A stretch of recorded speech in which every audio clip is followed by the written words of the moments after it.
All right, hello wine drinking people. Today is Friday, June 24th, and I'm still in Texas. And, well, we'll be drinking some great wine. You'll hear about it all when I get back. But for now, we've got another event to sell you.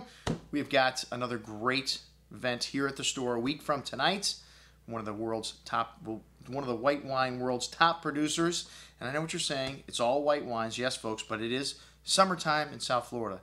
So, you know, for some reason, the white wine tastings, we never get the same turnout for. But to me, white wine deserves the same respect that red wine does. And Domaine Weinbach, not only one of Alsace's greatest producers, but one of the world's greatest producers when it comes to white wines. And the wines of Alsace hold a special place. Well, the people do with the Americans.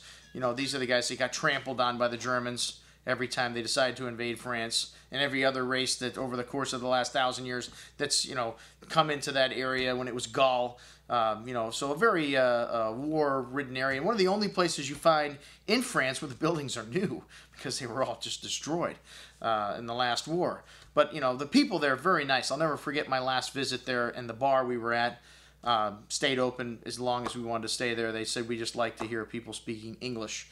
And they obviously liked Americans and had a lot of respect for this country still in that part of France. And, you know, the wines are great in Alsace. I think the big producers there kind of dominated in terms of how the laws came to be. And you don't have a Premier Cru situation like you do in Burgundy and Alsace. There's just Village and then Grand Cru wines. So very interesting. There's no kind of middle tier there. But you have a lot of great producers, you know, making kind of middle tier wines from vineyards that might be considered Premier Cru otherwise. And Domaine Weinbach is one of the leaders in this area.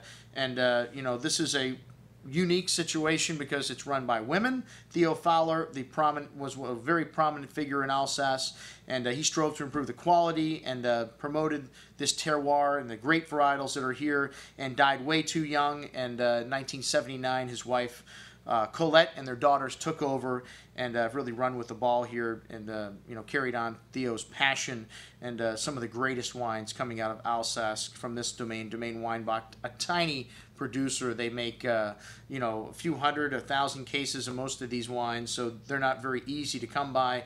And we just you know, we get these wines once a year, and to me, it's amazing that the importer is willing to come out and help us promote these every summer. And some fantastic wines we have here. We're showing two different vintages, the 2009 vintage and the 2007 vintage, both of which very good in Alsace.